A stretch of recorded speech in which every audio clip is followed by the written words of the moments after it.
Entlasten. Wir haben auch hier eine Deckelung vorgenommen.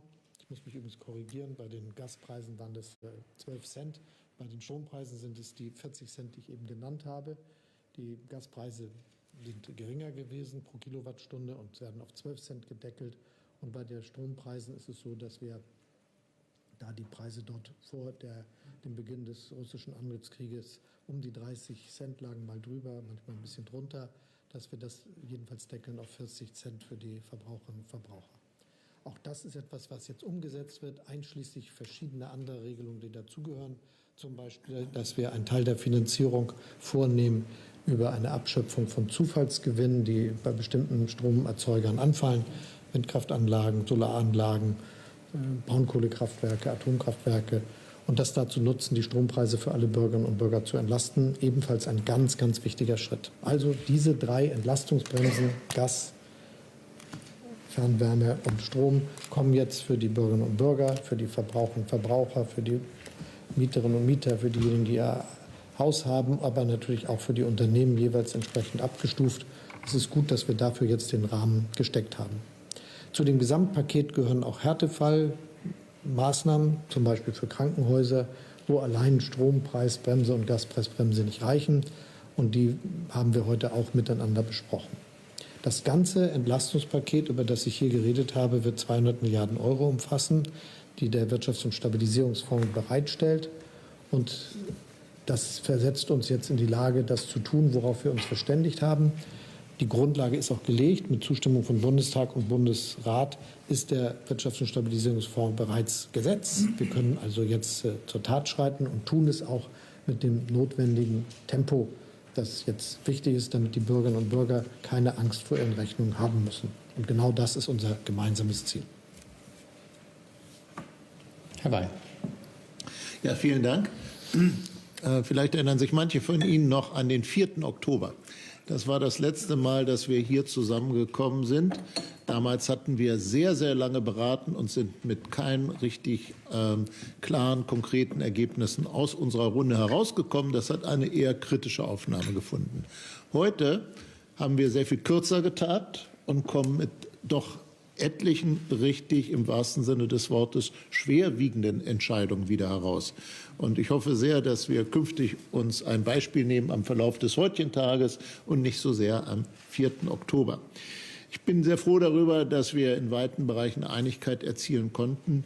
Ich bin sehr sicher, dass es für Bürgerinnen und Bürger wichtig ist, das Gefühl zu haben, dass die unterschiedlichen staatlichen Ebenen gut zusammenarbeiten, dass sie sich nicht in erster Linie streiten und auseinandersetzen, sondern zusammenarbeiten und insbesondere auch die Sorgen der Bürgerinnen und Bürger in den Blick nehmen. In vielen Fällen ist es ja, da haben wir in Niedersachsen reichlich Erfahrung machen können in kürzerer Vergangenheit, tatsächlich so, dass ein ausgeprägtes Gefühl von Unsicherheit das Bewusstsein der Bürgerinnen und Bürger dominiert. Und dagegen hilft nur Vertrauen, das man schaffen muss. Das ist nicht leicht, aber es ist möglich, wenn dort der Eindruck entsteht, die ziehen am selben Strang in dieselbe Richtung. Dass wir so weit heute gekommen sind, das lag, wie der Bundeskanzler mit Recht gesagt hat, an einer guten Vorbereitung. Und das hat dazu geführt, dass Themen, die wir jetzt monatelang im Streit hatten zwischen Bund und Ländern, heute abräumen konnten. Das gilt zunächst einmal insbesondere auch für den ÖPNV. Vielleicht ist die zentrale Nachricht für viele Menschen in Deutschland, das 49-Euro-Ticket wird kommen. Nach Möglichkeit zum 1. Januar, ansonsten möglichst schnell im Jahr 2023. Die finanziellen Grundlagen dafür sind heute gelegt worden.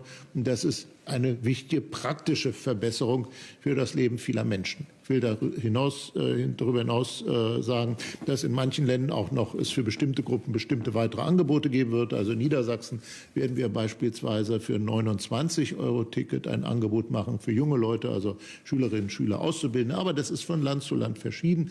Wichtig ist, es gibt das Deutschland-Ticket. Zweitens, wir sind uns auch einig geworden, es gibt eine dauerhafte Unterstützung bei der Unterbringung von Flüchtlingen durch den Bund. Ein ganz wichtiges, zentrales Element. Das hilft uns auch sehr jetzt in der akuten Krise, in der wir uns befinden. Wir wissen, dass in diesem Jahr wirklich eine hohe Zahl von Menschen bei uns Zuflucht gesucht hat. Wir müssen befürchten, dass es im Winter noch einmal deutlich mehr werden. Wir erleben ja derzeit sehr eindrücklich, dass es eine, man muss sagen, terroristische Form der Kriegsführung gegenüber der Zivilbevölkerung durch Russland gegenüber den Menschen in der Ukraine gibt. Und insbesondere die Zerstörung der Energieinfrastruktur, der Wasserversorgung, all das hat natürlich das Ziel, gerade in der kalten Jahreszeit die Menschen dort nicht nur zu verunsichern, sondern auch alles herbeizuführen, dass viele von ihnen Zuflucht woanders suchen müssen. Und in einem gewissen Sinne werden wir, so fürchte ich, deswegen noch lange nicht das Ende der Zahlen erlebt haben, die zu uns kommen. Das macht in den Kommunen enorme Anstrengungen bei der Unterbringung von Flüchtlingen. Aber umso wichtiger ist es, dass die Kommunen sich auch unterstützt fühlen in dieser Arbeit.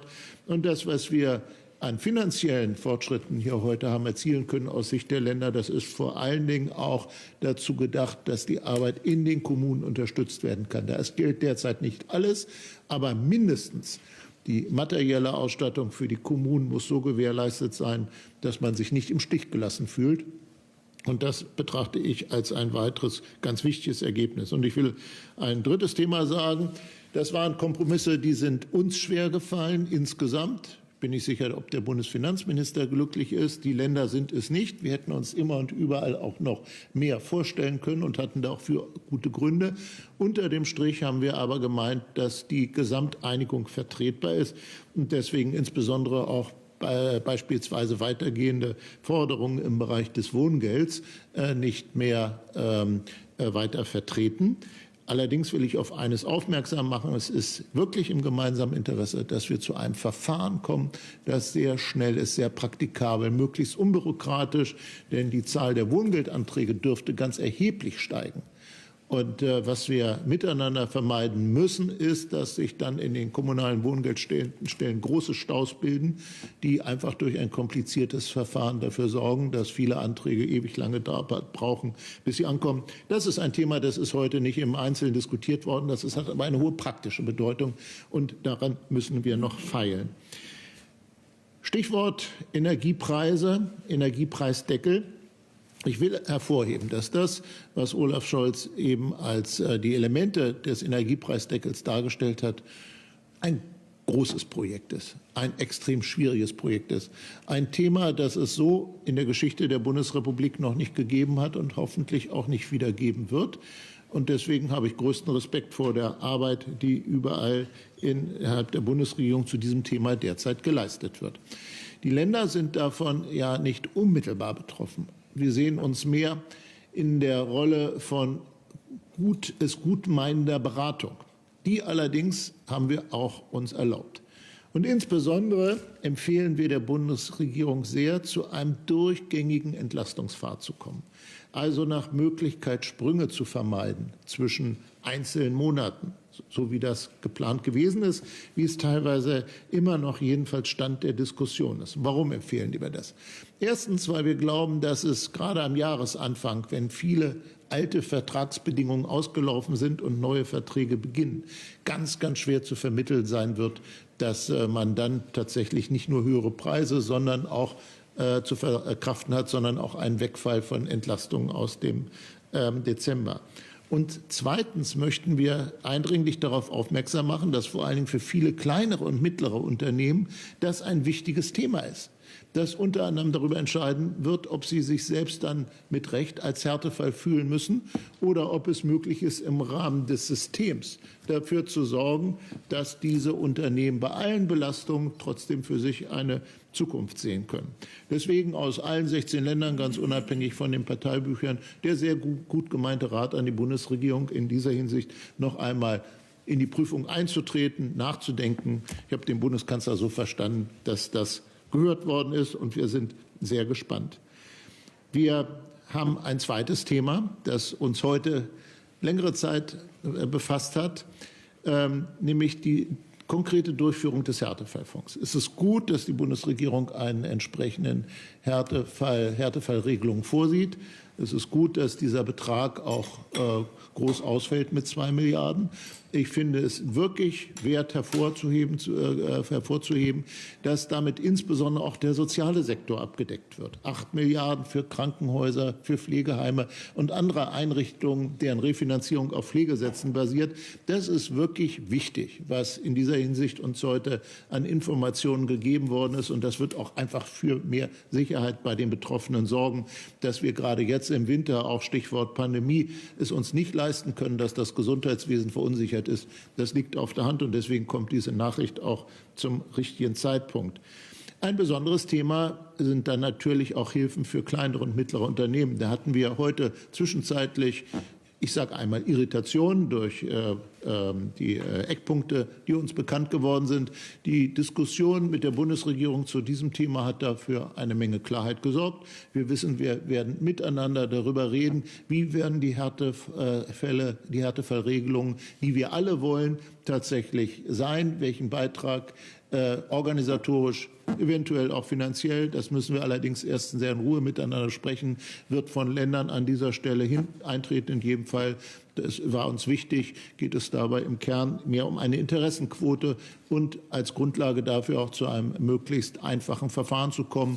Deswegen war das heute insoweit auch ein Fortschritt. Wir haben uns verständigt, sehr schnell, nämlich bis zum Ende des Monats, auch in dieser Hinsicht dann zu weiteren praktischen Vereinbarungen zu kommen, damit tatsächlich am Jahresende oder am Jahresanfang dann die Härtefallregelungen in Kraft treten können. Also, ich kann unter dem Strich wirklich sagen, heute war es ein gutes Treffen. Ich freue mich. Die Anstrengungen im Vorfeld haben sich gelohnt, aber ich freue mich nicht nur für die Teilnehmerinnen und Teilnehmer unserer Runde, ich freue mich vor allen Dingen für viele Menschen in Deutschland, für viele Unternehmen, die genau auf diese guten Nachrichten gewartet haben. Herzlichen Dank.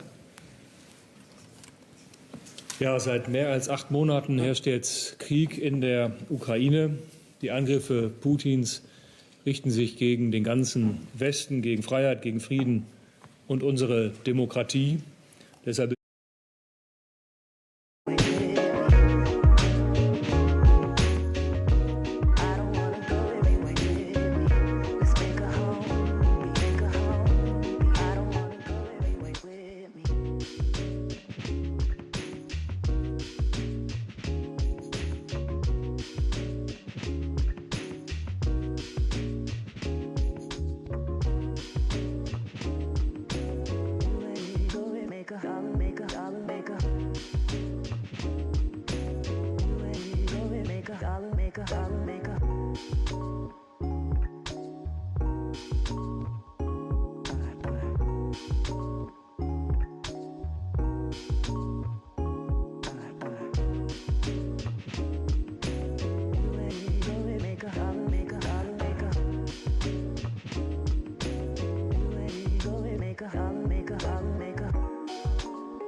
So Leute, wir legen gleich los. Haut doch gerne schon mal auf den Like-Button drauf, damit wir hier möglichst viele Leute auch in den Livestream reinbekommen. Der Countdown ist wie gesagt der Countdown für die Veröffentlichung. Wir werden aber schon ein paar Minuten früher live gehen. In ungefähr 10 Minuten würde ich sagen.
So Leute, herzlich willkommen Wir haben noch knapp 6 Minuten Zeit, bis wir die Zinsentscheidung von der US-Notenbank bekommen. Der Markt versucht hier mit schon deutlicher Euphorie in Richtung Marktschluss zu traden. Ich bin gespannt, was dann passiert. Ach, Marktschluss ist ja Quatsch. Wir haben ja noch ein bisschen Zeit bis zum Marktschluss. Ich meine bis zur Veröffentlichung der Zinsentscheidung gleich. Und wie immer, eine halbe Stunde später haben wir dann natürlich die Pressekonferenz mit Jerome Powell.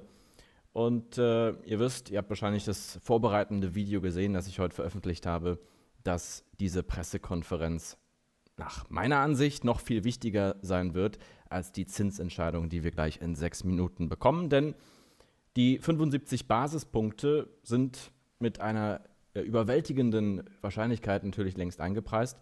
Wir können ja nochmal nachschauen, ob sich das vielleicht in den letzten Stunden seit der Veröffentlichung meines Videos nochmal verändert hat. Ich gehe nicht davon aus. Wir sind jetzt bei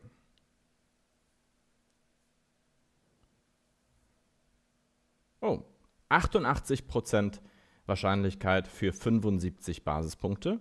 Das war vorhin, heute Morgen, als ich das Video gemacht habe, noch über 90%. Und dementsprechend ist die Wahrscheinlichkeit für 50 Basispunkte auch leicht gestiegen. Auf jetzt 11,8%.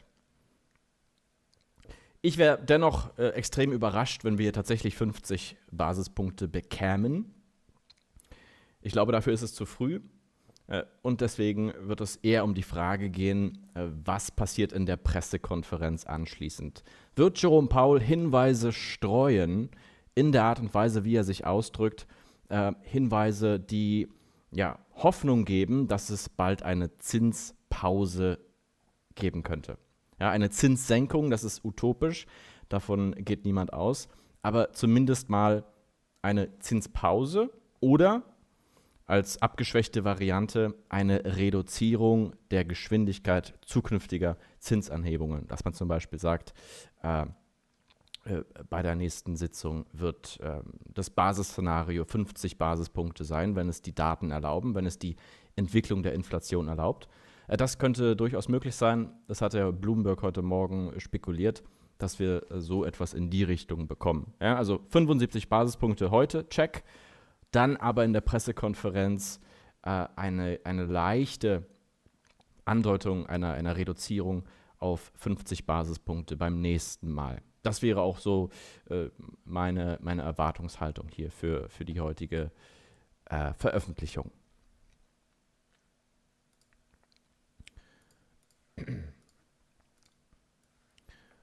So, hier kriegen wir dann gleich in wenigen Minuten das Dokument angezeigt. Ich versuche das mal hier alles auf einen Bildschirm zu quetschen. So, okay. Das heißt, diese Zeile hier wird dann ausgefüllt mit den entsprechenden Dokumenten. Da bekommen wir dann die Zinsentscheidung und anschließend noch ein paar weitere Details über die aktuelle Lage der Nation aus Sicht der Notenbank. Auch immer ganz interessant, das dann durchzulesen.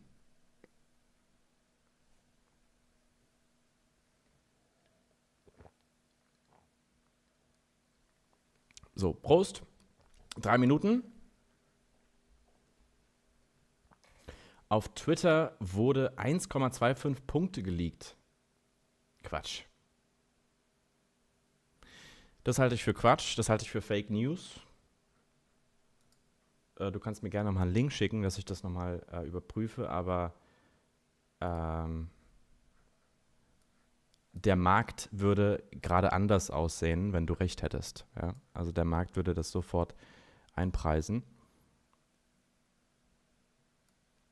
Insofern halte ich das eher für Fake News. Mal abgesehen, dass 1,25 also gigantisch wäre und ich gar keinen Anlass dafür sehe, so aggressiv hier aufzutreten.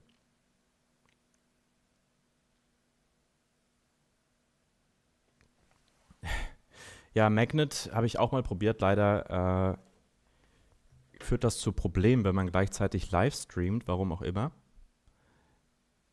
Deswegen habe ich das derzeit nicht aktiviert.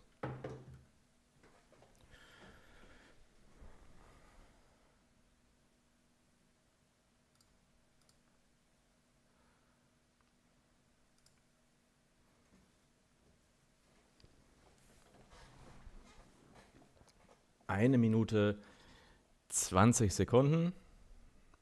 Servus.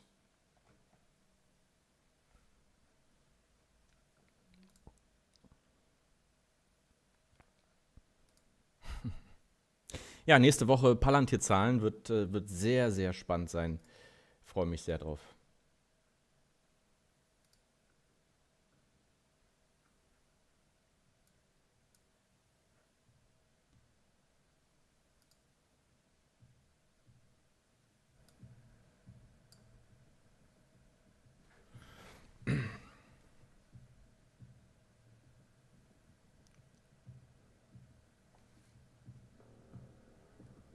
Wie viele Sekunden? 36 Sekunden.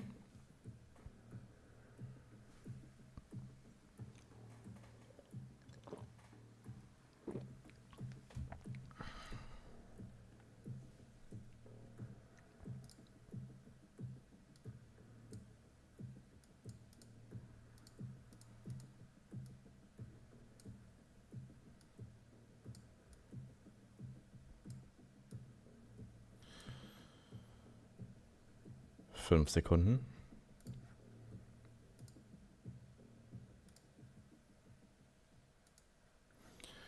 Und wir müssen jetzt das Ergebnis vorliegen haben.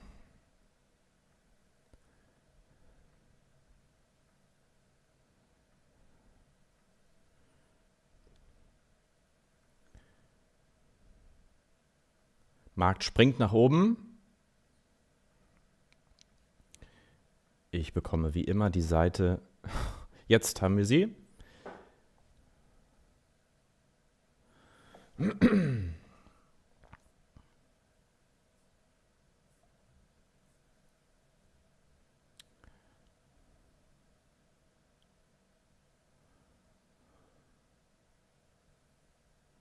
Jo, 75 Basispunkte. Wie vom Markt erwartet. Markt schießt nach oben. Nasdaq jetzt in der grünen Zone am Tageshöchstpunkt plus 0,2%. Okay, schauen wir mal, ob vielleicht weitere Details hier in dem Bericht stehen, dass der Markt hier so euphorisch nach oben springt.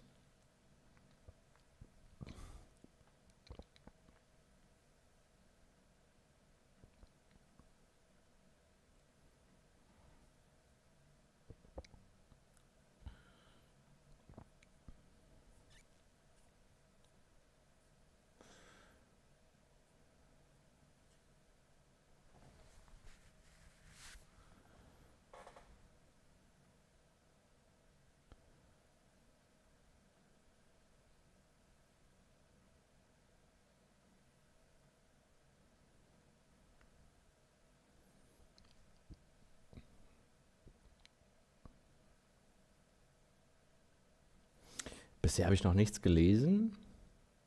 Alles bekannte Informationen und Fakten.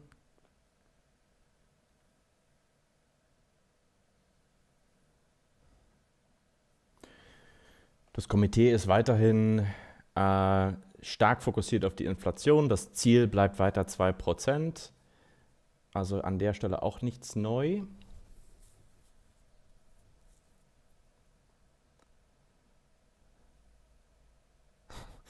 Der Markt will einfach steigen.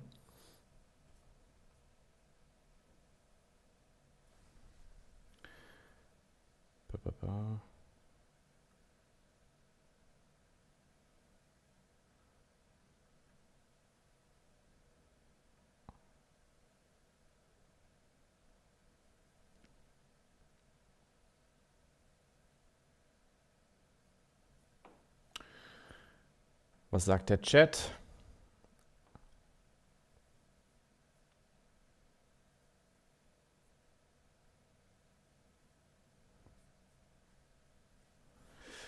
Schauen wir mal, was Twitter sagt.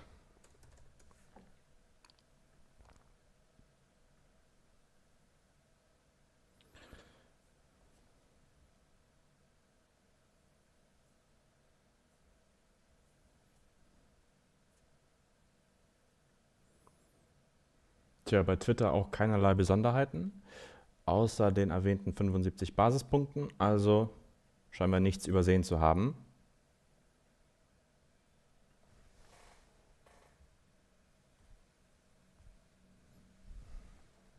Hinweis auf langsamere Zinsschritte. Wo habt ihr das gesehen?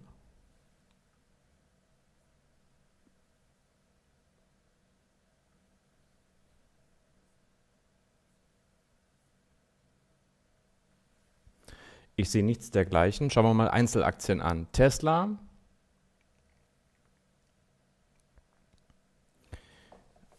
Springt ebenfalls nach oben. Trotzdem auf Tagessicht negativ, minus 0,8%. Eine Palantir springt nach oben, auch noch negativ, knapp 0,1% minus.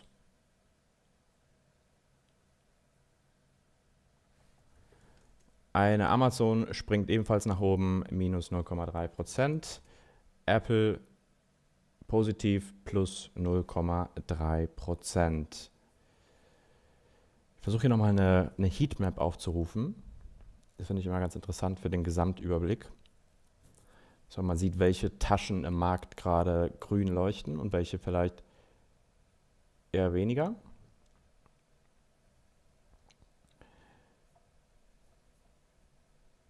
Ich vergesse nur jedes Mal, wie ich da hinkomme. Markets,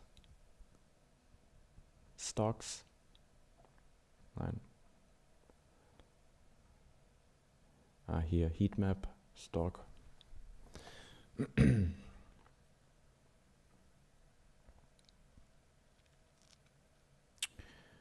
Jo, da sehen wir eigentlich keine großen Unterschiede. Wir sehen sehr, sehr viel Grün im Markt gerade.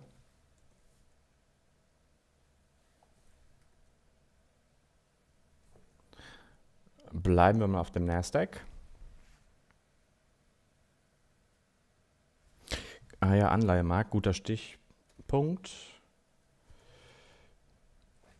Preise für Anleihen steigen. Dementsprechend würde ich die Renditen hier fallen sehen, genau. Das ist ebenfalls positiv. Mal die Zweijährigen anschauen. Da sieht es ebenfalls positiv aus für den Aktienmarkt. Fallende Renditen unterstützt die Bewertung unserer Aktien, das ist gut.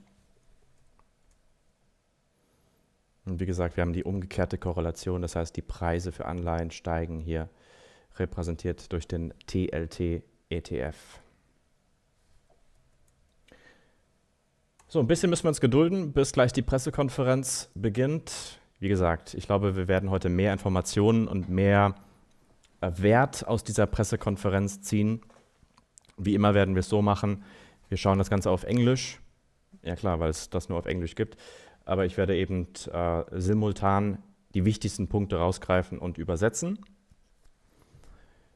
Für den einen oder anderen, der nicht so gut Englisch spricht.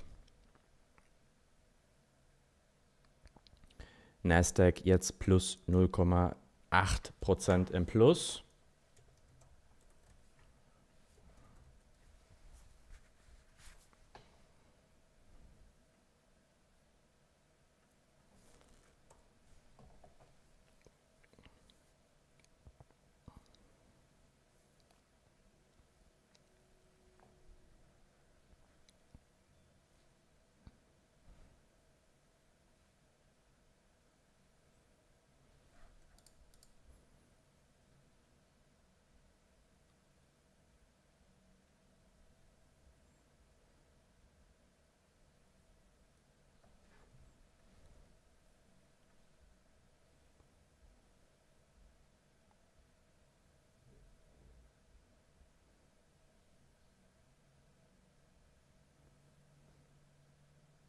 Das ist gut. Ich lese hier gerade noch ein paar Sachen. Hey, 1000 Dank, Axel. Danke dir für die 5 Euro.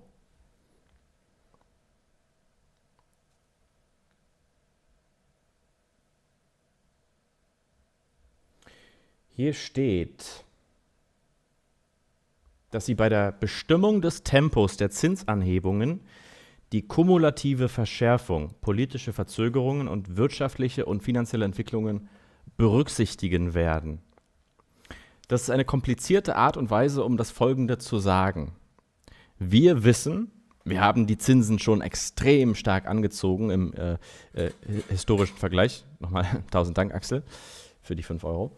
Das heißt, wir halten es für ratsam, für weise, erstmal einen Gang zurückzuschalten und zu warten, wie all diese Zinsanhebungen und auch das QT, also der Abbau der Bilanz der Notenbank, wie sich das in der realen Wirtschaft auswirkt. So lese ich diesen Satz jedenfalls. Also nochmal, Sie sagen, dass Sie bei der Bestimmung des Tempos die kumulative, also die zusammengerechnete, bereits durchgeführte Anhebung der Zinsen,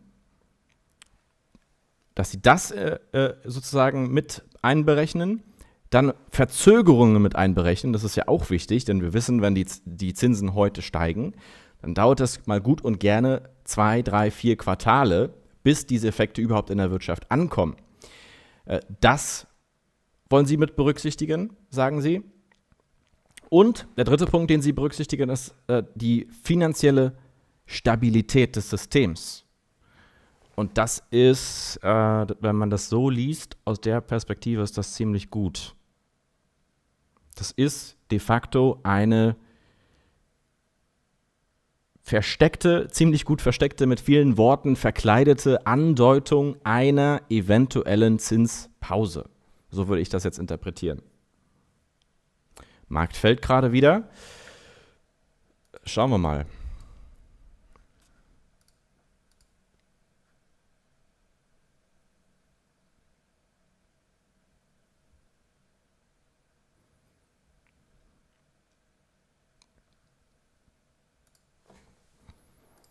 Jetzt haben wir auch die ersten Zeitungsartikel, die das auch so interpretieren, wie ich es gerade getan habe. Bla bla bla.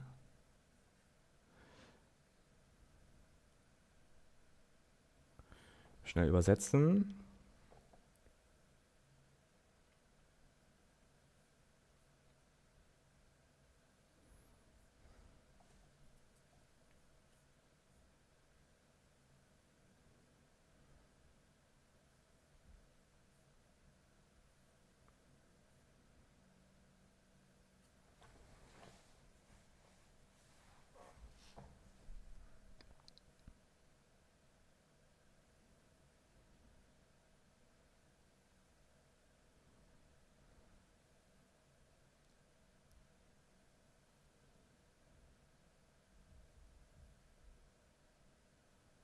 Ja, mehr oder weniger.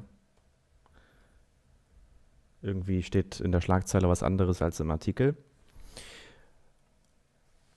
Tesla fällt zurück. Der gesamte Markt gibt hier gerade nach. Nasdaq steht kurz davor, hier die Schwelle zum Tagesgewinn zu überschreiten. Schauen wir mal, ob das hält. Und dann in ungefähr 15 Minuten geht die Pressekonferenz los. Was macht eigentlich Krypto? Krypto, Bitcoin, 0,7% plus, Ethereum, 0,9% plus, okay.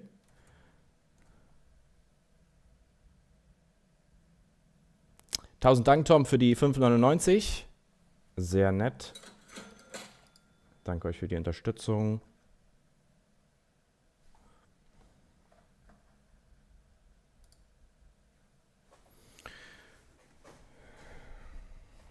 War scheinbar nur eine kleine Verschnaufpause für den Nasdaq. Jetzt wird wieder in die andere Richtung gedreht.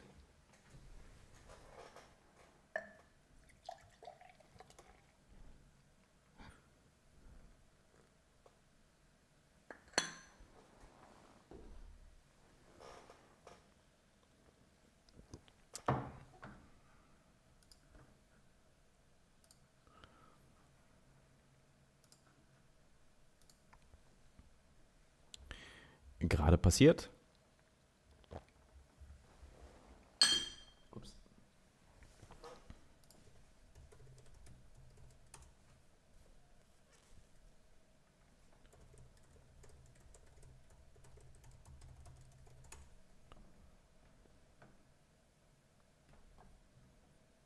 the list of voters is a subset of the total committee.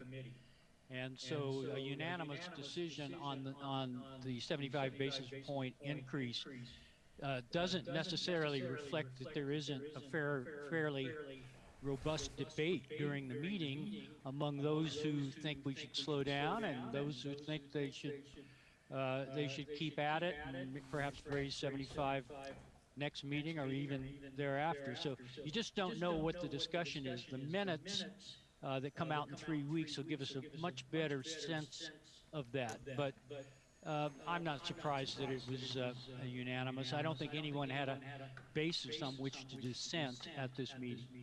Dennis, two questions here. You've been in this room before, and I know we've asked you this in the past, but at this point in the economic cycle, when there's so much uncertainty, when we do have 5 inflation prints between now and the next Fed decision, what kind of conversations do you think are going on inside the Fed? And when you take a look at inflation right now, signs that it could potentially be cooling, how confident Nichts mit Substanz, viel Spekulation, was jetzt wohl innerhalb der Notenbank passiert. Bringt jetzt nicht so viel Mehrwert. Sorry für das Echo. Echo, sorry, schon weg.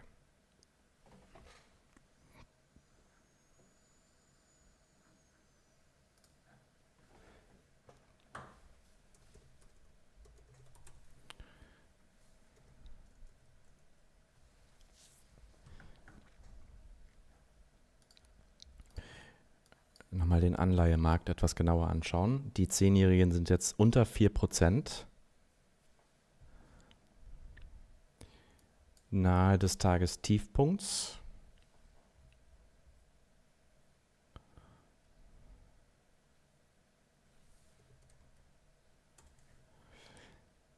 Die Einjährigen immer noch ziemlich stark bei 4,66%.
Die 2-Jährigen hatte ich auch gerade auf.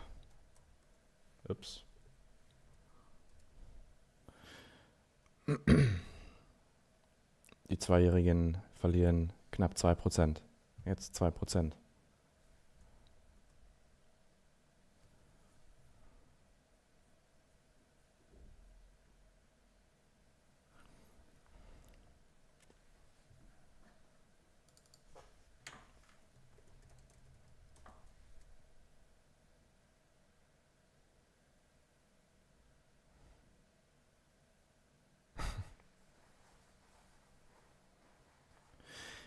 Mich würde mal interessieren, was da geschieht bei der Veröffentlichung. Sitzen da die Fondsmanager vor dem Kaufen-Knopf? Ja, ich würde sagen, es ist eine starke Mischung von allem. Es wird Fondsmanager geben, die da jetzt sitzen und kaufen. Es ist natürlich auch sehr viel algorithmisch getrieben, ja, das heißt automatisiert. Da gibt es dann Programme, die einfach in der exakten Sekunde das Dokument runterladen, analysieren, die Informationen extrahieren und dann darauf basierend handeln. Und dann gibt es Algorithmen, die den anderen Algorithmen wieder folgen. Und dann gibt es eine wilde Mischung von allen möglichen Effekten, würde ich sagen. Also du kannst jetzt nicht sagen, dass sozusagen die gesamte Kursbewegung nur durch eine Art von Aktivität ausgelöst wird. Es ist wie immer an der Börse eine wilde Mischung von allem Möglichen.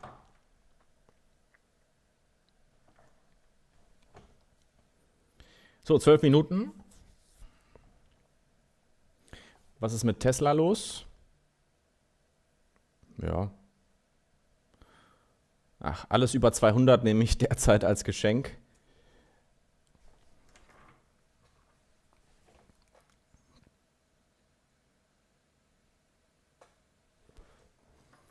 Ich soll nochmal das Statement zur, das hier meinst du? Die Bekanntgabe?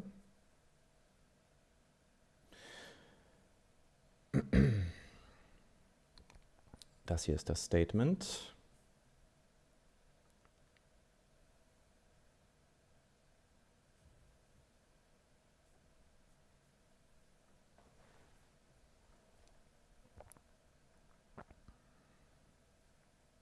WIX, der sogenannte Angstindex, hat also kurz nach der Veröffentlichung deutlich verloren. Es waren hier an der Spitze fast 4%, die der WIX verloren hat. Derzeit steigt er aber wieder.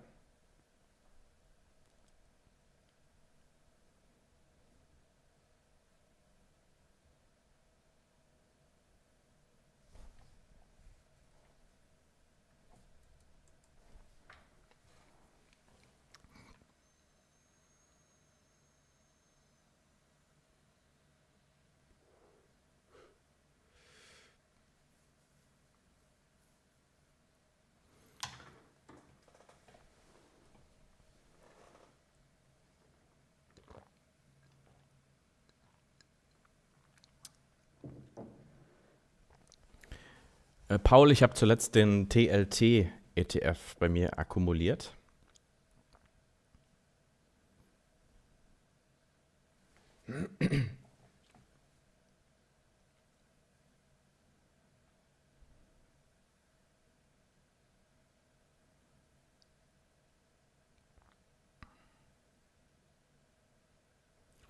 Der WIX hängt ja nicht direkt an der Vola, sondern der WIX hängt ja am Optionsmarkt für sozusagen erwartete Vola. Insofern ist der Zusammenhang nicht so ganz eindeutig, wie du ihn darstellst. Kann man den TLT-ETF hebeln? Ja, du könntest ihn, also es gibt zum Beispiel Call-Optionen auf den TLT. Das wäre dann entsprechend eine Hebelung. Ob es ja Zertifikate gibt oder andere Derivate, die den WIX, den TLT direkt hebeln, das weiß ich nicht. Aber über Call-Optionen könntest du auch hebeln.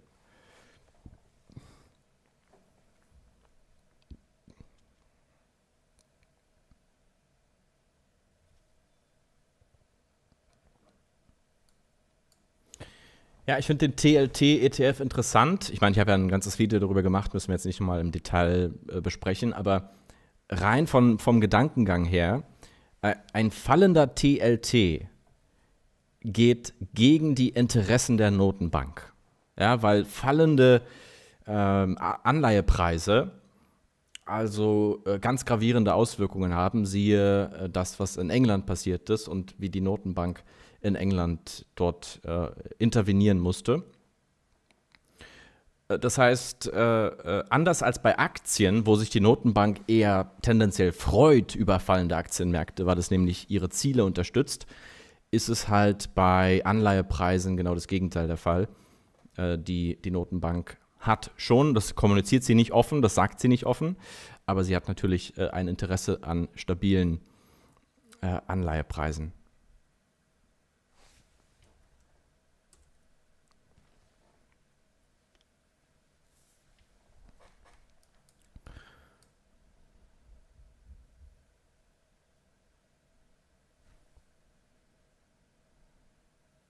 So, der Nasdaq marschiert wieder nach oben, hat hier nochmal die Tagesschlusslinie von gestern getestet.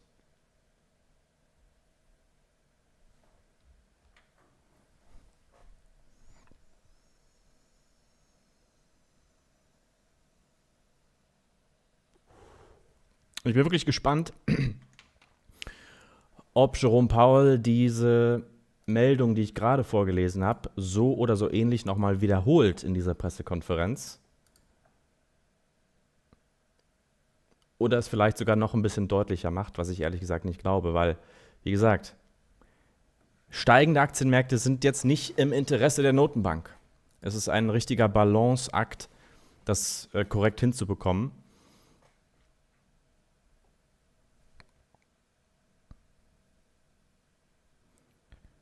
Sechs Minuten noch.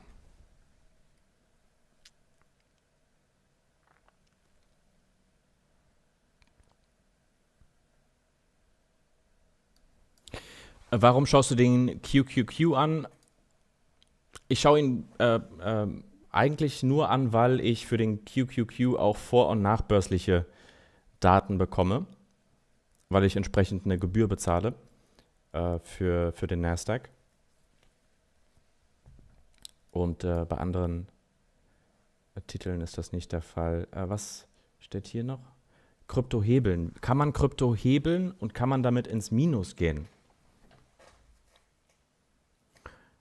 Du kannst Krypto hebeln, ja. Und kannst du damit ins Minus gehen? Das verstehe ich nicht so ganz, wie du das meinst. Du meinst, ob du mehr als deinen Einsatz verlieren kannst? Das hängt vom Produkt ab. Aber in der Regel kannst du nicht mehr verlieren, als du einsetzt. Es gibt bestimmte Konstellationen, wo das möglich ist, wo die Verluste unbegrenzt sind. Naked Calls zum Beispiel wäre so ein Konstrukt.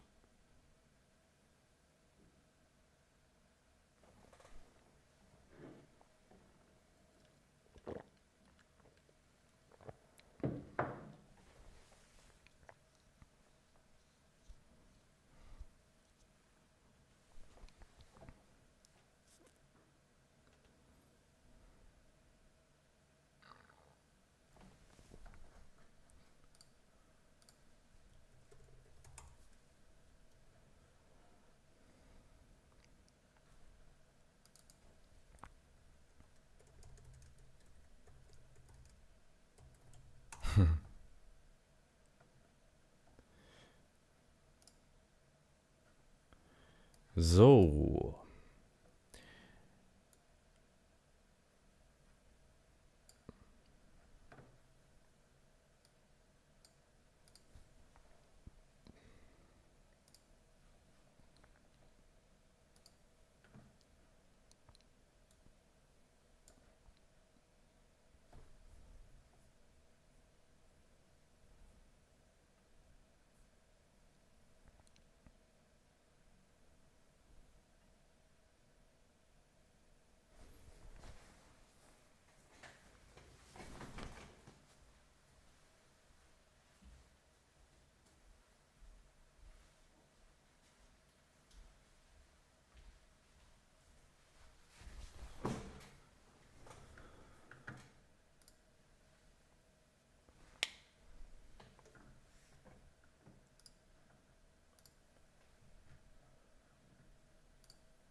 Was passiert, wenn Jerome verschlafen hat?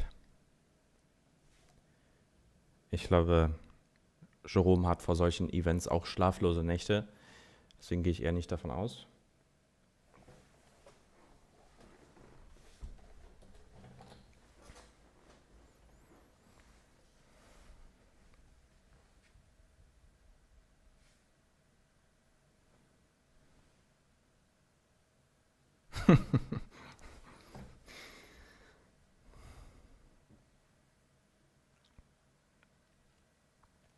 Genau, haut doch mal auf den Like-Button drauf, wenn ihr schon hier seid und kostenlosen Content genießt. Dann bezahlt doch gerne wenigstens mit einem Klick auf den Like-Button. Kostet euch keinen Cent und hilft mir weiter, weil es den Algorithmus ein bisschen anstachelt und sagt, hey, hier ist ein gutes Video. Und das wird jetzt vom YouTube-Algorithmus ein bisschen weiter verteilt. Deswegen hilft das in der Tat weiter, auch wenn es nervig ist. Ich weiß, ich selbst als YouTube-Zuschauer mag es in der Regel auch nicht, andauernd daran erinnert zu werden, doch mal hier zu liken. Aber ich tue es, weil ich weiß aus der anderen Perspektive, wie viel es bringt. Deswegen vielen Dank dafür. So, wir haben wenige Sekunden noch bis 19:30 Uhr.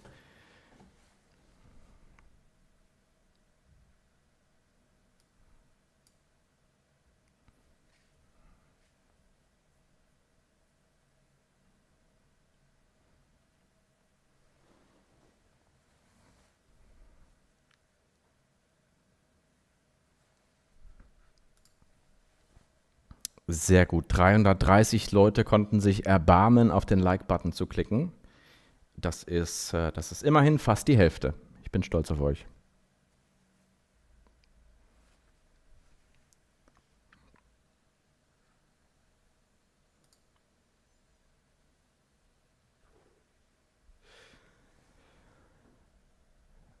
Ich sehe gerade, dass meine Internetleitung ein bisschen schwächelt. Ich hoffe, die Telekom enttäuscht mich nicht. Jetzt läuft's wieder. Okay, das war vielleicht nur ein kleiner, kurzer Aussetzer. Der Nasdaq dreht weiter auf. Jetzt plus 1,05%.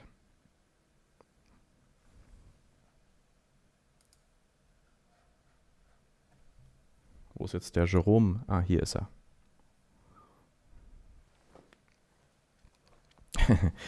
Wenn du zweimal Like gedrückt hast, dann hast du leider deinen Like wieder eliminiert. Deswegen drück doch gerne noch ein drittes Mal drauf. Jerome Paul verspätet sich. Das ist selten. Ist in der Regel ein sehr korrekter, akkurater Mann.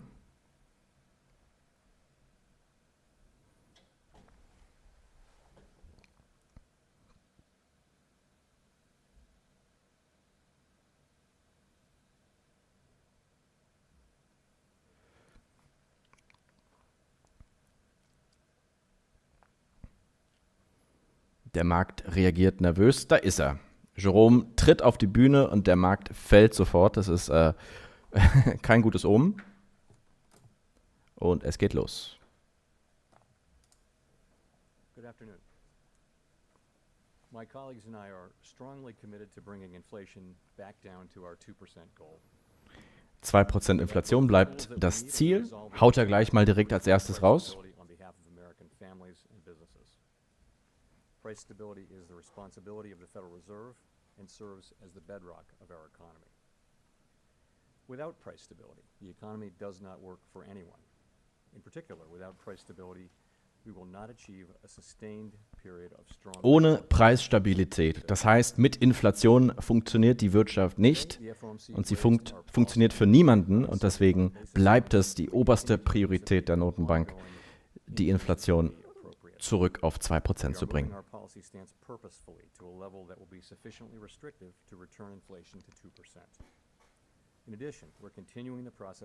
Ich krieg's nicht lauter hin, Leute.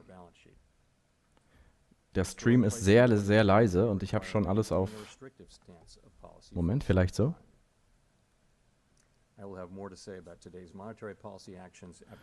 Nee, das ist das Maximum. The U.S. economy has slowed significantly from last year's rapid pace. Die Wirtschaft kühlt merklich ab im Vergleich zum Vorjahr, sagt er. Recent indicators point to modest growth of spending and production this quarter.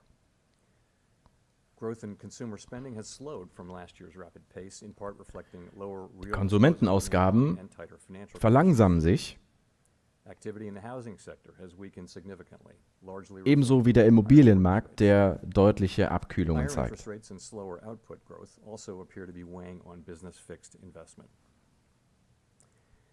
Despite the slowdown in growth, the labor market remains extremely tight, with the unemployment rate at a 50-year low, job vacancies still very high, and wage growth elevated.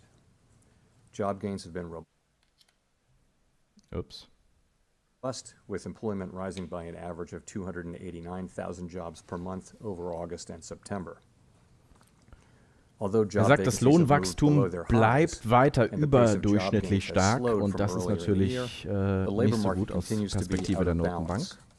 With demand substantially exceeding the supply of available workers. The labor force participation rate Und der Arbeitsmarkt bleibt weiter in einer Imbalance zwischen Angebot und Nachfrage. Well above our longer run goal of 2%. Und die Inflation bleibt weiter deutlich über der Zielmarke der Notenbank, Zielmarke von 2%. Core PCE prices rose 5.1%. And the recent inflation data again have come in higher than expected. Price pressures Die remain letzten evident across a broad Inflationsdaten range of goods kamen and services. ja höher Russia's als war against erwartet Ukraine has boosted prices rein for energy and und food die and has Lage ist created weiterhin additional angespannt, upward pressure on inflation. vor allem auch durch den Konflikt in der Ukraine. Despite elevated inflation, longer-term inflation expectations appear to remain well anchored. Kurzer Zwischenkommentar von mir. Ich finde auch, seine Sprache ist sehr hawkisch. Und man merkt, wie er hier versucht, jegliche Euphorie aus dem Markt direkt rauszunehmen und bloß keinen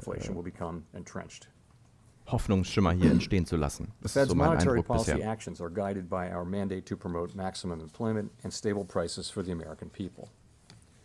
My colleagues and I are acutely aware that high inflation imposes significant hardship as it erodes purchasing power, especially for those least able to meet the higher costs of essentials like food, housing, and transportation. We are highly attentive to the risks that high inflation poses to both sides of our mandate, and we're strongly committed to returning inflation to our 2% objective. At today's meeting, the committee raised the target range for the federal funds rate by 75 basis points. 75 Basispunkte wurden beschlossen. Reducing the size of our balance sheet, which plays an important role in firming the stance of monetary policy. Und auch die Pläne bezüglich der Reduzierung der Bilanz der Notenbank bleiben erhalten, bleiben aktiv. We anticipate that ongoing increases in the target range for the federal funds rate will be appropriate in order to attain a stance of monetary policy that is sufficiently restrictive to return inflation to 2% over time.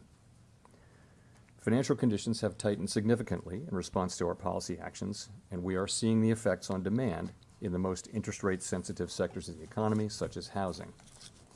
Die Notenbank sieht aber auch Fortschritte. Die Finanzkonditionen haben sich deutlich gestrafft. That's why we say in our statement that in determining the pace of future increases in the target range, we will take into account the cumulative tightening of monetary policy and the lags with which monetary policy affects economic activity and inflation. Das ist genau der Satz, den ich vorhin zitiert At habe. some point, as I've said in the last two press conferences, it will become appropriate to slow the pace of increases as we approach the level of interest rates that will be sufficiently restrictive to bring inflation down to our 2% goal.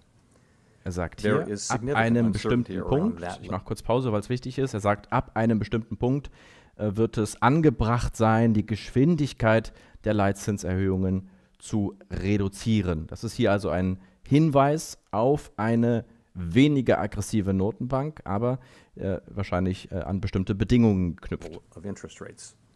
Even so, we still have some ways to go. And incoming data since our last meeting suggests that the ultimate level of interest rates will be higher than previously expected. Our decisions will depend on Die Daten, die aktuell reinkommen, erlauben eben diese Zinspause bisher noch nicht. Sie erlauben wohl auch noch keine Reduzierung der Geschwindigkeit, zukünftige Anhebungen.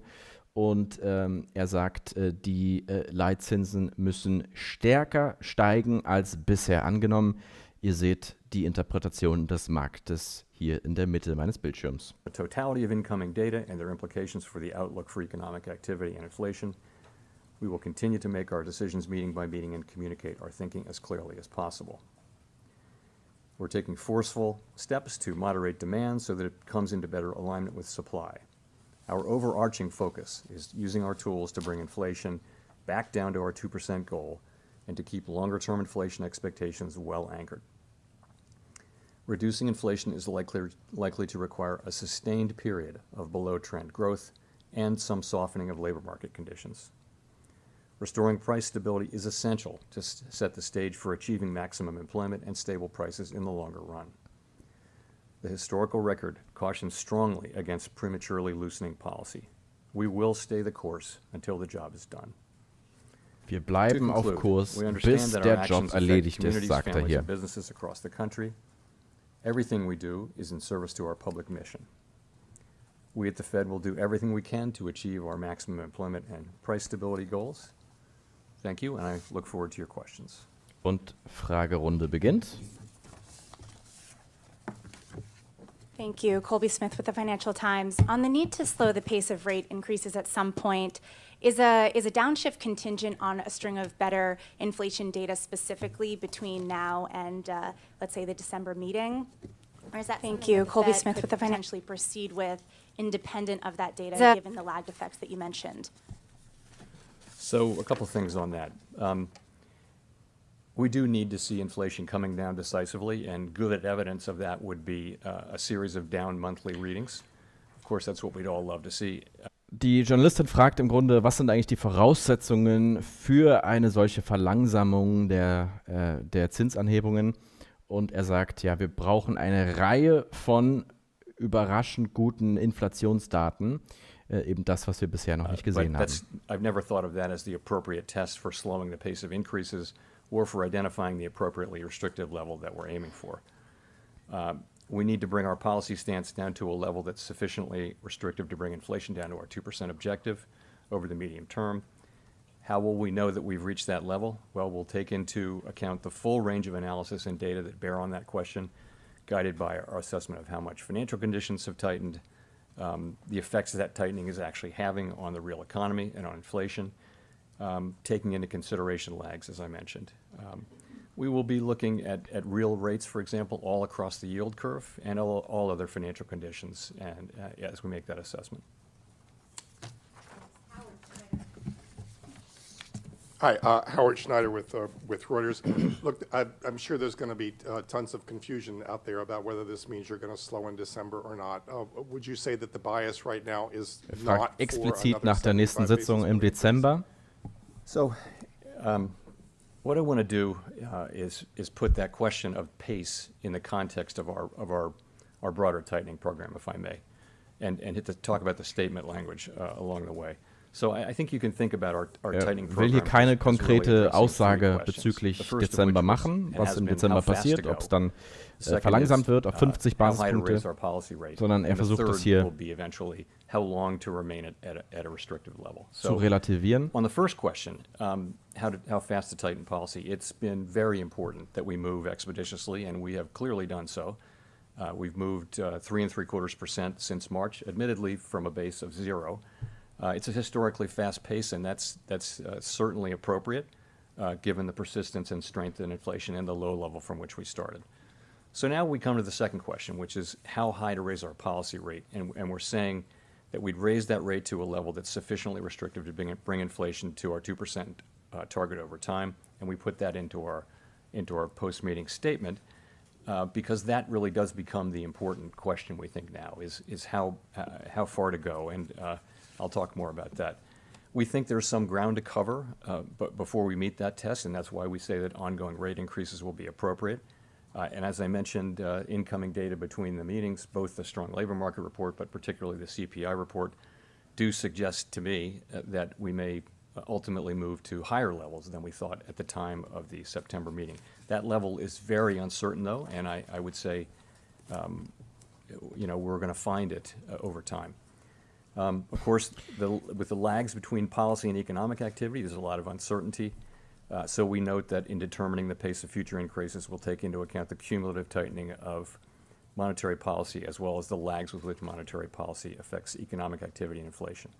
So I would say as we come closer to that level, move more into restrictive territory, the question of speed becomes less important than the second and third questions. And that's why I've said at the last 2 press conferences that at some point it will become appropriate to slow the pace of increases. So that time is coming, and it may come as soon as the next meeting or the one after that. No decision has been made. It is likely we'll have a discussion about this at the next meeting, a discussion. Okay, das ist To be relativ clear, konkret, let was me say sagt. again, the question of when to moderate the pace of increases is now much less important than the question of how high to raise rates and how long to keep monetary policy restrictive, which really will be our principal focus. If I could follow up on that, to what degree was there an importance or weight given to a need to signal this possibility Grunde sagt now, hier, given all the concerns really around Er the hält es für globe sehr about wahrscheinlich, dass Fed entweder beim policy nächsten sort of oder beim driving übernächsten ahead, and everybody Zinsentscheid else, die dealing with their own Verlangsamung stress, eingeführt as wird. a Das result. heißt die Reduzierung Well, von 75 auf 50 I think, Basispunkte. I'm pleased that we have moved as fast as we have. I don't think we've over-tightened. I think there's very difficult to make a case that our current level is too tight, given that inflation still runs well above the federal funds rate. So I think that at this meeting, the last two meetings, as I've mentioned, I've said that there would come a point, and this was a meeting at which we had a discussion about what that might mean, and we did discuss this, and as I mentioned, we'll discuss it again in December. But there's I don't have any sense that we've over-tightened or moved too fast. I think it's been good and a successful program. That we've gotten this far this fast. Remember though that we still think there's a need for ongoing rate increases, and we have some ground left to cover here, and cover it we will. Ja, er macht das relativ geschickt, finde ich heute. Also diese Balance zu finden. Zu sagen, ja, beim nächsten oder übernächsten Mal könnte es vielleicht, wenn alles gut geht, eine Verlangsamung geben, aber wir sind noch lange nicht am Ende angekommen, sagt er auch gleichzeitig. Is there any reason to think you won't have to raise rates at least above that level to be confident that you are imparting enough restraint to bring inflation down? So this is the question of does the policy rate need to get above the inflation rate? And I would say there are a range of views on that. That's the classic Taylor principle view.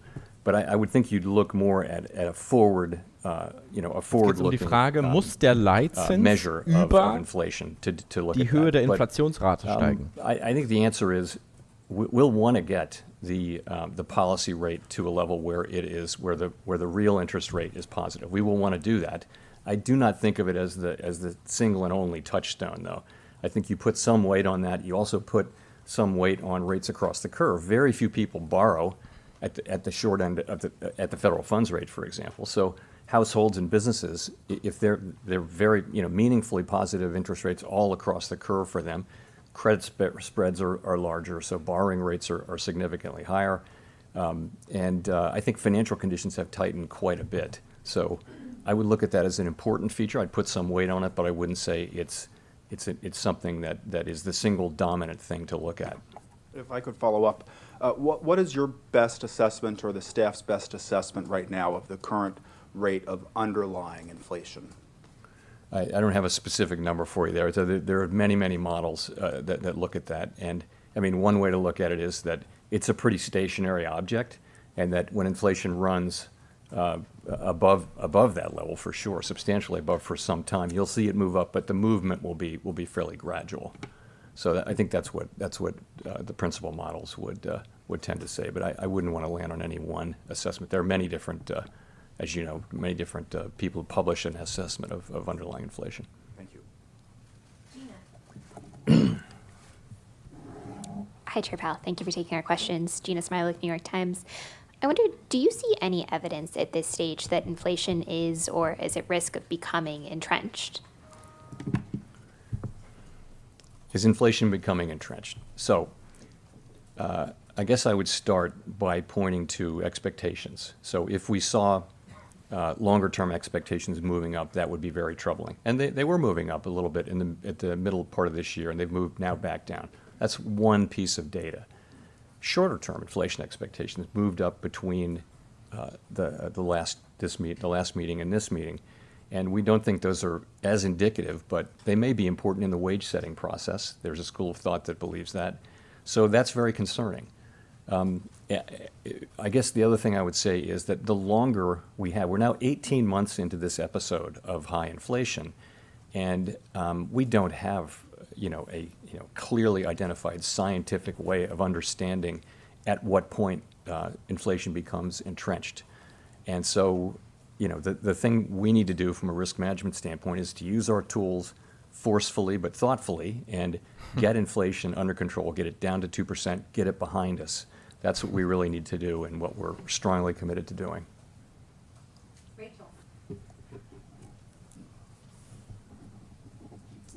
Hi, Chair Powell. Thank you for taking our questions. Rachel Siegel from the Washington Post. The statement points to the lag times. I'm wondering if you can walk us through how you judge those lag effects, what that timeline looks like over the coming months or even a year, and where you would expect it to show up in different parts of the economy. Zwischen dem, was die Notenbank entscheidet und durchführt, und den Effekten in der Wirtschaft und wie Sie das the way I would think about that is beurteilen.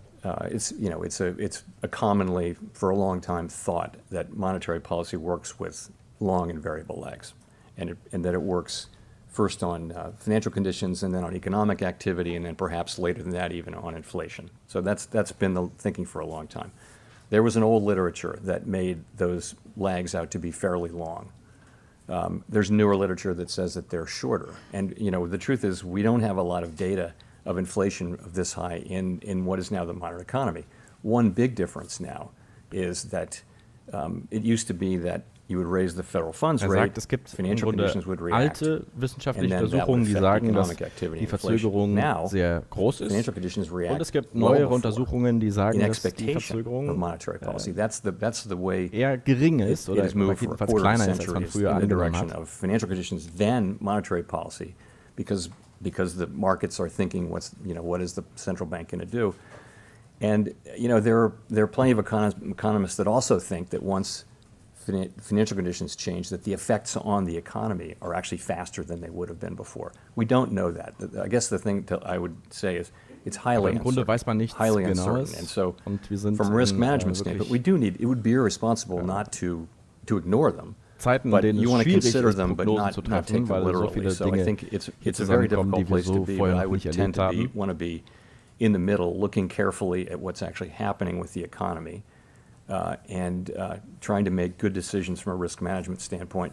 Remembering, of course, that if we were to over-tighten, we could then use our tools strongly to support the economy. Whereas if we don't get inflation under control because we don't tighten enough, now we're in a situation where inflation will become entrenched, and the costs, the employment costs in particular, will be much higher potentially. So from a risk management standpoint, macht hier den we want Vergleich to be und er sure sagt, that we wenn wir zu don't make the aggressiv mistake agieren of als Notenbank, either dann haben failing wir to immer noch tighten die enough Option, or loosening das Ass policy im too Ärmel soon. sozusagen die I could Wirtschaft follow up, wieder should we interpret the mit addition to the Liquidität zu statement to mean unterspülen, that um more weight is die put into Wirtschaft zu those lag unterstützen. effects than they would have been Auf der anderen at previous Seite, rate wenn die hikes? I think Inflation aber as aus we- dem as we Ruder move gerät, now, dann hat die Notenbank eben into, nur sehr begrenzte Mittel, um diese into restrictive aus dem territory. Ruder As we laufende make these Inflation ongoing wieder rate hikes einzufangen. and policy Insofern becomes more konzentrieren restrictive, Sie sich it'll be jetzt appropriate now to stärker be auf das, thinking more about lag. Of course, auf das we think Inflationsthema. about the lags are just sort of a basic part of monetary policy, but we will be thinking about them. But we won't be, I think we'll be considering them, but because it's appropriate to do so. Let me say this: it is very premature to be thinking about pausing. So people, when they hear lags, they think about a pause. It's very premature, in my view, Er sagt, es to ist viel think zu about or früh, be talking über eine about Zinspause pausing our rate überhaupt hikes. We zu have a ways sprechen. to go. Our policy, we need ongoing rate hikes to get to that level of sufficiently restrictive, and we don't really know exactly where that is. We have a sense, Und nimmt hier and we'll write down dem in Markt September, jede sorry, in the Hoffnung und December sagt, meeting, a new wir haben noch einen ganzen summary of Weg vor economic uns. projections, which updates that. But I would expect us to continue to update it based on what we're seeing with incoming data. Thanks, Chair Powell. Neil Irwin with Axios. As you look around the economy, the clearest impact of your tightening so far has been on housing, maybe some venture-funded tech companies. It's been relatively narrow in terms of labor market, consumer demand, a lot of sectors. You don't see a ton of effect. Is the pathway and channels through which monetary policy works changing? Is it narrower than it used to be? And on housing in particular, are you at all worried that you're crimping housing supply in ways that might cause problems down the road? I don't know that the channels through which policy works have changed that much. I would say a big channel is the labor market, and the labor market is very, very strong, very strong. And households, of course, have strong balance sheets. And so we go into this with a strong labor market and excess demand in the labor market, as you can see through many different things, and also with households who have strong spending power built up. So it may take time. It may take resolve. It may take patience. It's likely to get inflation down. I think you see from our forecasts and others that it will take some time for inflation to come down. It'll take time, we think. So, sorry, was I getting to your question there? Oh, housing, the housing part of it. Yeah, so, you know, we look at housing. Of course, housing is significantly affected by these higher rates, which are really back where they were before the global financial crisis. They're not historically high, but they're much higher than they've been. And you're seeing housing activity decline. You're seeing housing prices growing at a faster rate, and in some parts of the country declining. You know, I would say the housing market was very overheated for the couple of years after the pandemic as demand increased and rates were low. We all know the stories of how overheated the housing market was, prices going up, many bidders, no conditions, that kind of thing. So the housing market needs to get back into a balance between supply and demand. We're well aware of what's going on there. You know, from a financial stability standpoint, we didn't see in this cycle the kinds of poor credit underwriting that we saw before the global financial crisis. Housing credit was very carefully, much more carefully managed by the lenders. So it's a very different situation and doesn't present doesn't appear to present financial stability issues. But no, we do understand that that's really where a very big effect of our policies is.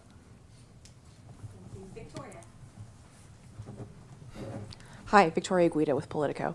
I wanted to ask about the labor market. You mentioned early on again that job openings are very high compared to available workers, and I'm just curious to what extent you do and don't draw a signal from that. So, for example, if wage growth is slowing and if maybe the unemployment rate starts to tick up, will that make you sort of decrease your focus on job openings? What do you see? Are wages what's really important? How are you thinking about the labor market as it relates to inflation? So we talk a lot about vacancies and the vacancy to unemployed rate, but it's just one. It's just another data series. It's been you know, unusually important in this cycle because it's been so out of line, but so has quits, so have wages. So we look at, you know, a very wide range of data on the labor market. So you know, I'd start with unemployment, which is typically the single statistic you would look to, is at a 50-year low, 3.5%.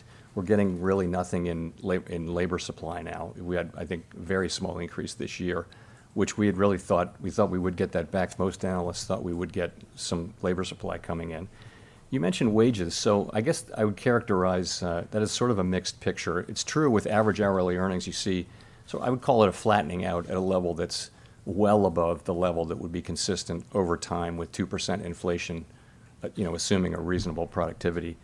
There with the ECI reading this week, again, a mixed picture. The headline number was a disappointment. Let's just say it was high. It didn't show a decline. There's some rays of light inside, you know, that if you look at private sector workers, that did come down. The compensation did come down. But overall, though, the broader picture is of an overheated labor market where demand substantially exceeds supply.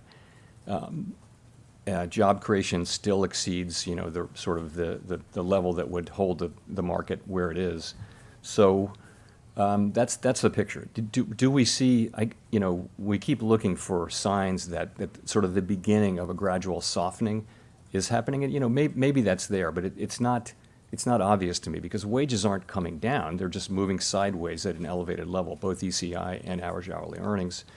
You know, we want to see. We would love to see. Vacancies coming down, quits coming down. They are coming down.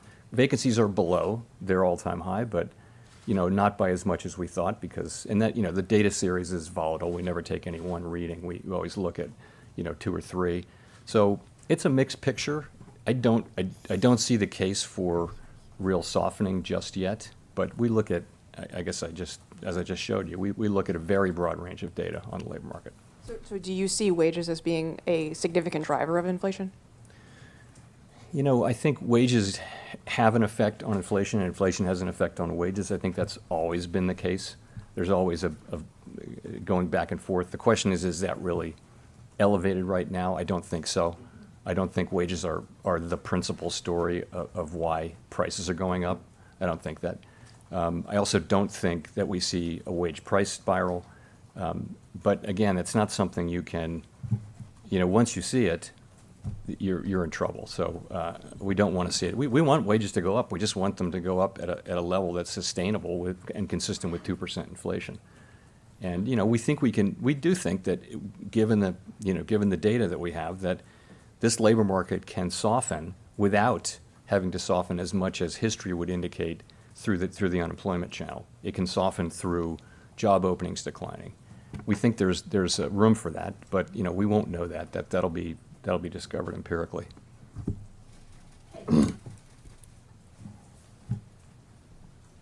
Thank you so much. Kayla Tausche from CNBC. Earlier last month, the United Nations warned that there could be a global recession if central banks didn't change course. The new UK Prime Minister warned of a profound economic crisis there. And I'm wondering how the Fed is weighing international developments in light of a very strong economy here in the U.S. that would seem to be bucking those trends. So, of course, we keep close tabs on economic developments and also geopolitical developments that are relevant to the economy abroad. We're in very frequent contact with our foreign counterparts, both through the IMF meetings and the regular meetings with central banks that we have, and I have one this weekend with many central bankers. So we're in touch with all of that.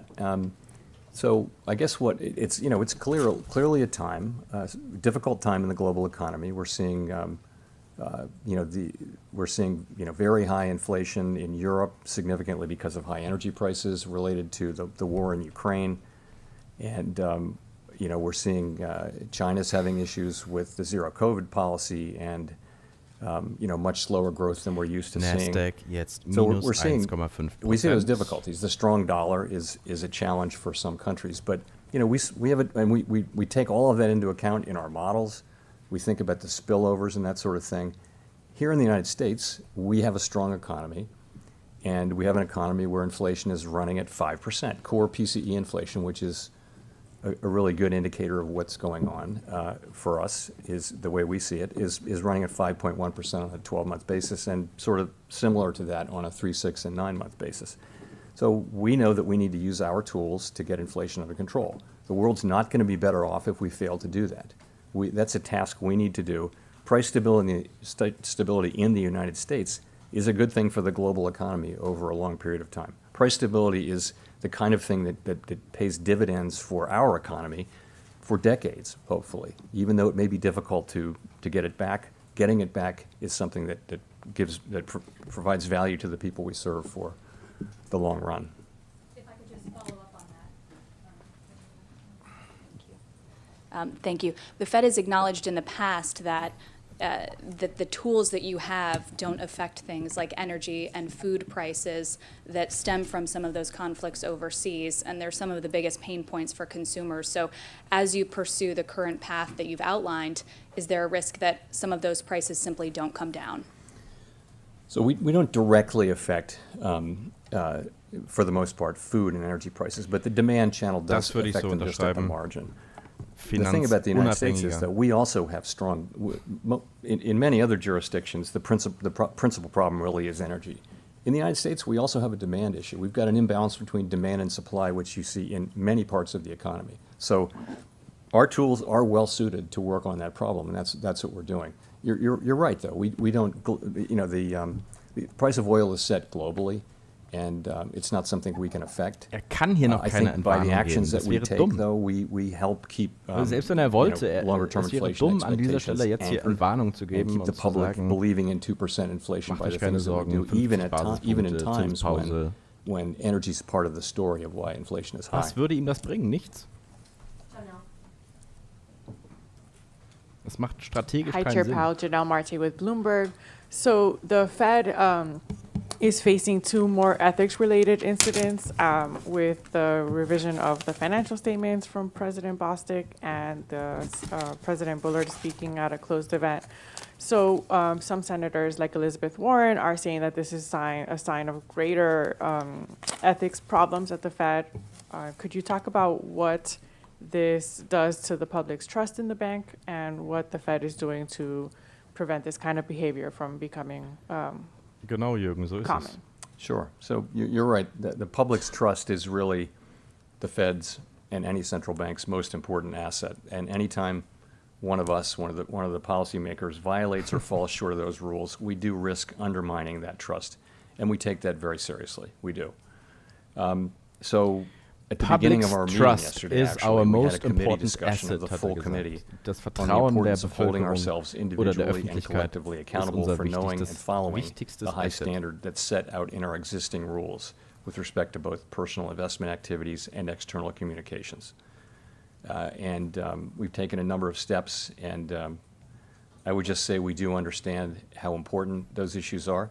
I would say that our new investment program that we have is up now and running, and actually it was through that the problems with President Bostic's disclosures were discovered when he filed his new disclosures. That's, we now have a central group here at the Board of Governors that looks into disclosures and follows them and approves people's disclosures and also all of their trades. Any trade anyone has to make who's covered has to be pre-approved. And there's a lag. It has to be pre-approved 45 days before it happens, so there's no ability to game market. So it's a really good system. It worked here. And I think we all said to each other yesterday morning, we recommitted to each other and to this institution to hold ourselves to the highest standards and avoid these problems. Do you have an update on the investigations that are pending? I don't. So, as you know, I referred Es gibt wohl irgendwelche Ermittlungen bezüglich Insider-Trading bei der Fed. And once that happens, I don't discuss it with the Inspector General, with anyone. Da hat wohl jemand bei der Fed he has the ability zufälligerweise, we don't really have that. das ist schon eine ganze Weile her, ich glaube, es war noch im letzten Jahr, kurz vor der Veröffentlichung. Michael McKee from Bloomberg Television and Radio. Ein Großteil seiner Earlier Aktien this year, you verkauft. touted the 3-month bill yield out to 18 months as the yield curve with 100% explanatory power. And you said, quote, if it's inverted, that means the Fed's going to cut, which means the economy is weak. That curve is only 2 basis points away from inversion now. So I'm wondering why you are so confident that you have not over-tightened, particularly given that rates work with a lag. Well, Gute Frage. So we do monitor the near-term forward spread. You're right, and that's been our preferred measure. We think it, just empirically, it dominates the ones that people tend to look at, which is 2s, 10s, and things like that. So it's not inverted. And also, you have to look at why the rate curve is doing what it's doing. It can be doing that because it expects cuts or because it expects inflation to come down. In this case, if you're in a situation where the markets are pricing in significant declines in inflation, that's going to affect the forward curve. So yes, we monitor it. You're right, and that's what I would say. If I could follow up. You also said several meetings ago that the risk of doing too little outweighed the risk of doing too much. Is what you're trying to tell us today is that risk assessment has changed a little bit? Well, what's happened is time has passed and we've raised interest rates by 375 basis points. I would not change a word in that statement, though. I think until we get inflation down, you'll be hearing that from me. Again, if we over-tighten, and we don't want to, we want to get this exactly right. But if we over-tighten, then we have the ability with our tools, which are powerful, to, as we showed at the beginning of the pandemic episode, we can support economic activity strongly if that happens, if that's necessary. On the other hand, if you make the mistake in the other direction and you let this drag on, then it's a year or two down the road, and you're realizing inflation behaving the way it can, you're realizing that you didn't actually get it, you have to go back in. By then, the risk really is that it has become entrenched in people's thinking, and you know, the record is that the employment costs, the cost to the people that we don't want to hurt, you know, they go up with the passage of time. That's really how I look at it. So that isn't going to change. What has changed, though, you're right, is we're farther along now, and I think as we're farther along, we're now focused on that. You know, what's the level we need to get to rates, and you know, I don't know what we'll do when we get there. By the way, it doesn't. We'll have to see. There's been no decision or discussion around exactly what steps we would take at that point. But the first thing is to find your way there. Sehr, sehr unkonkret. Sehr, sehr, sehr unkonkret. Thank you. Chris Rugaber at Associated Press. Just to go back to housing for a minute, you mentioned the impact that rate increases have had on housing. Home sales are down 25% in the past year and so forth, but none of this is really showing up, as you know, in the government's inflation measures. And as we go forward, private real-time data is clearly showing these hits to housing. Are you going to need to put a greater weight on that in order to ascertain things like whether there's over-tightening going on? Or will you still focus as much on the more lagging government indicators? So this is an interesting subject. So I start by saying, I guess, that the measure that's in the CPI and the PCE, it captures rents for all tenants, not just new leases. And that makes sense, actually, because for that reason, that conceptually, that's sort of the right target for monetary policy. And the same thing is true for owner's equivalent rent, which comes off of it's a reweighting. Hat wirklich überhaupt nichts gesagt bis jetzt. The private measures are of course good at Aber genau das kommt eben dabei raus. Er kann nichts sagen. Er kann nichts sagen. You know, they tell you a couple things. One thing is I think right now, if you look at the pattern of that series of the new leases, it's very pro-cyclical. So rents went up much more than the CPI and PCE rents did, and now they're coming down faster. So the implication is that there are still, as non-new leases roll over and become and expire, right? There's still in the pipeline, there's still some significant rate increases coming, okay? But at some point, once you get through that, the new leases are going to tell you that what they're telling you is there will come a point at which rent inflation will start to come down. But that point is well out from where we are now. So we're well aware of that, of course, and we look at it. And but I would say that in terms of what the right way to think about inflation really is to look at the measure that we do look at, but considering that we also know that at some point you'll see rents coming down. Great. And just a quick follow, it looks like stock and bond markets are reacting positively to your announcement so far. Is that something you wanted to see? Is that a problem, or how that might affect your future policy to see this positive reaction? You know, we're not targeting any one or two particular things. You know, our message should be, what I'm trying to do is make sure that our message is clear, which is that we think we have a ways to go. We have some ground to cover with interest rates before we get to that level of interest rates that we think is sufficiently restrictive. And putting that in the statement and identifying that as a goal is an important step. And that's meant to put that question really as the important one now going forward. I've also said that we think that the level of rates that we estimated in September, the incoming data suggests that that's actually going to be higher, and that's been the pattern. I mean, I would have little confidence that the forecast, if we made a forecast today, if we were doing an SEP today, you know, the pattern has been that one after another they go up, and you know that'll end when it ends. But there's no sense that inflation is coming down. It just, if you look at I have a table of the last 12 months of 12-month readings, and there's really no pattern. Paul hat ja heute gesagt, wenn es tatsächlich extreme Verwerfungen in der Wirtschaft geben würde, dann könnten wir den Geldhahn wieder aufdrehen. So oder so ähnlich hat das ausgedrückt vorhin.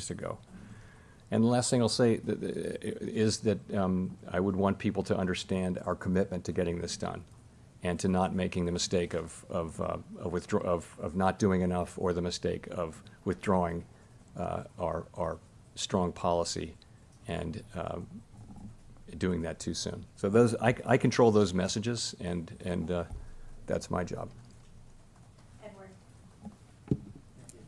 Edward Lawrence with Fox Business. Thank you, Fed Chairman. So how big of a headwind is all the fiscal spending to what the Federal Reserve is trying to do to get inflation back to the 2% target? You know, in theory, it was a headwind this year, but I do think the broader context is that you have households that have these significant amounts of savings and can keep spending. So I think those two things do tend to sort of counterbalance each other out. It appears consumer spending is still positive. It's at pretty modest growth levels.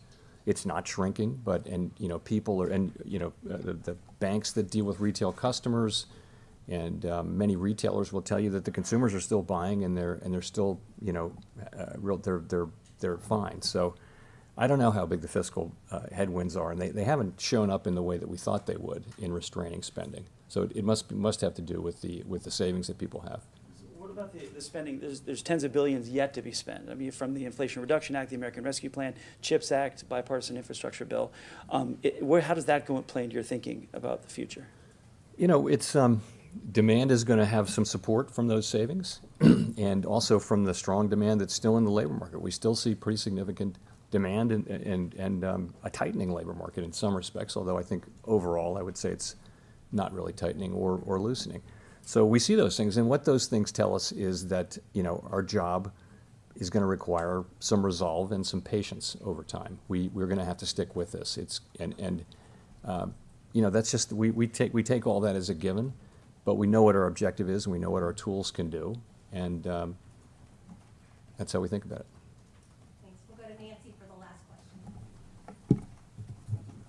Hi, Chair Powell. Nancy Marshall-Genzer from Marketplace. I'm wondering, has the window for a soft landing narrowed? Do you still think it's possible? Has it narrowed? Yes. Is it still possible? Yes. I think we've always said it was going to be difficult, but I think to the extent rates have to go higher and stay higher for longer, it becomes harder to see the path. It's narrowed. I would say the path has narrowed over the course of the last year, really. Ja, ich wollte gerade sagen, von welchen Savings redet ihr denn hier?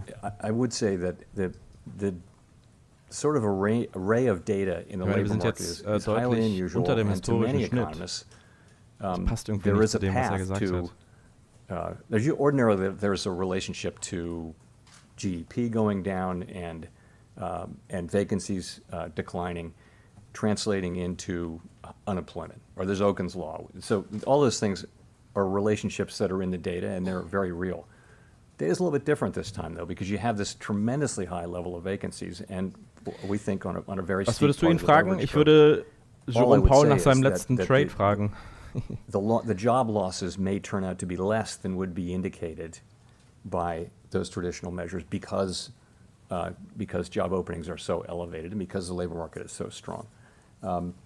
Again, that's going to be something we discover empirically. I think no one knows whether there's going to be a recession or not, and if so, how bad that recession would be. And Ja, aber das hat er schon öfter gesagt. Dass das our job Soft is to Landing für sehr schwierig restore hält. price stability so that we can have a strong labor market that benefits all over time, and that's what we're going to do. But just real quickly, why do you feel like the window has narrowed? Warum ist es Because we schwieriger geworden? haven't seen inflation coming down. The implication of inflation not coming down, and what we would expect by now to have seen is that as the supply side problems had resolved themselves, we would have expected goods inflation to come down by now, long since by now, and it really hasn't. Although it has come down, but it's not to the extent we had hoped. At the same time, now you see services inflation, core services inflation moving up, and I just think that the inflation picture has become more and more challenging over the course of this year, without question. That means that we have to have policy be more restrictive, and that narrows the path to a soft landing, I would say. Thanks very much.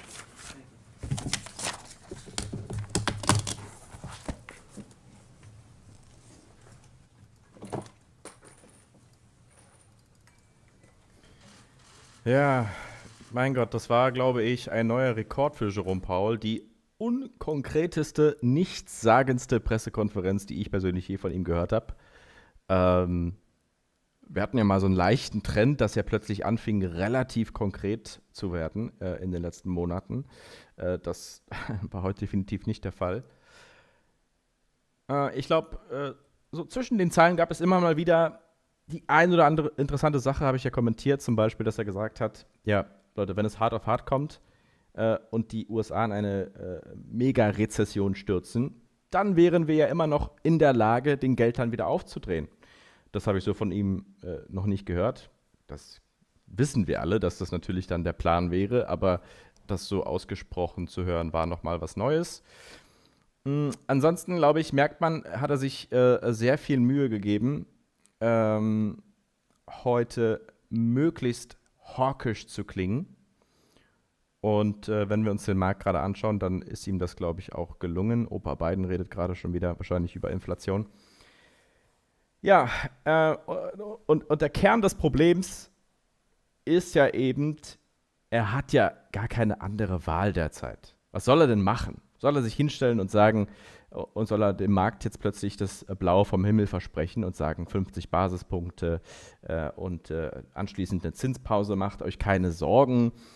Natürlich will er das nicht. Dann läuft ihm der Markt wieder davon und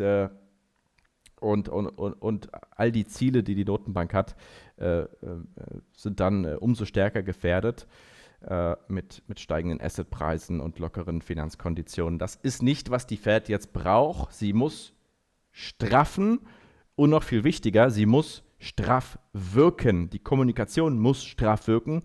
Sie muss dann im Endeffekt nicht 1:1 mit der Realität und den realen Handlungen übereinstimmen, aber zumindest mal muss es in den Köpfen, in der Psychologie der Welt verankert werden, dass die Notenbank nur ein Ziel hat: die Inflation auf 2%. Das war der erste Satz, den er gesagt hat. Er hat nicht mal guten Tag gesagt. Er kam raus und hat gesagt 2%. Erstmal direkt ein Ei gelegt. Und deswegen ist es im Grunde zwar relativ enttäuschend, hier eine halbe Stunde zugehört zu haben und gar nichts gelernt zu haben. Andererseits, wie gesagt, was soll er denn machen? Was soll er denn machen? Es ist halt so, wie es ist. Das heißt für uns nur eins, Leute: Unsere Akkumulationsphase verlängert sich. Wir bekommen wahrscheinlich noch die ein oder andere gute Gelegenheit, zukunftsstarke Unternehmen günstiger einzukaufen. Und das ist unterm Strich ein Geschenk. So müssen wir es sehen, so müssen wir es verstehen. Wir müssen unsere Psychologie umpolen und wir müssen sagen, das ist genial. Jetzt habe ich vielleicht noch mal Monate oder noch länger Zeit, Quartale, hier richtig, richtig starke, profitable, aussichtsreiche Unternehmen zu historisch günstigen Bewertungen einzukaufen. Im Bärenmarkt sehen wir die Samen und im nächsten Bullenmarkt ernten wir die Früchte.